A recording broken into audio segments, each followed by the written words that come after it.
Okay, welcome back. Here we are. Let's get into part 3. Genesis chapter 22, verse 9. It says, when they reached the place God had told him about, and Abraham built the altar there and arranged the wood on it. He bound his son Isaac and laid him on the altar on the top of the wood. Then he reached out his hand and took the knife to slay his son. Verse 11. The angel of the Lord called out to him from heaven, Abraham, Abraham, here I am, he replied. Verse 12. Do not lay a hand on the boy, he said.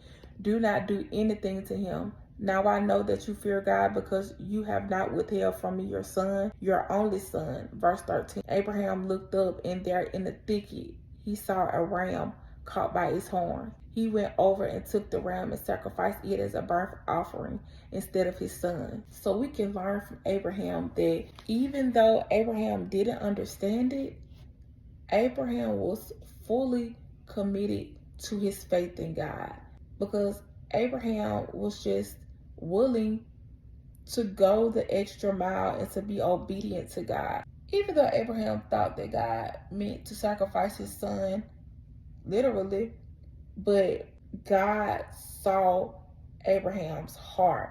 So Abraham had faith to act on what God said. Abraham believed in the words of God.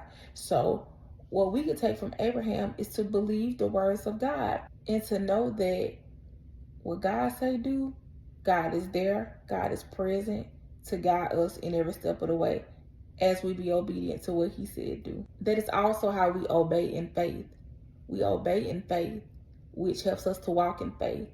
Because God said it, we're going to obey it. We can learn from Abraham. Abraham relied on what he know to be true, which is that the Lord will provide.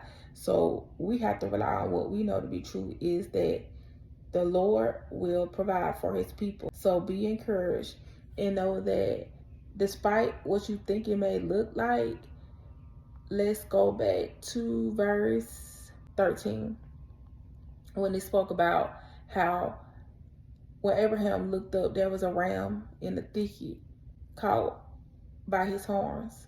So the ram, the burnt offering, was available for Abraham. With Abraham's willingness to go and be obedient to God, God provided everything that Abraham would need. Because Abraham did not withhold anything. He didn't withhold his own emotions. He didn't withhold himself, because he could let his emotions get in the way of what God said. He could withhold himself and held back in fear, because in his heart, he could have been troubled by what God said. But Abraham decided, we're going by what the word said. Abraham just went based upon the instructions in everything that he prepared, in which the way God told him to do it. So we could just learn from Abraham to know that as we prepare and as we do what God say do, the results are going to be in our favor, because God is just looking for us to just walk in obedience to what he said do. Because God is faithful. God is faithful to meet us where we are and provide.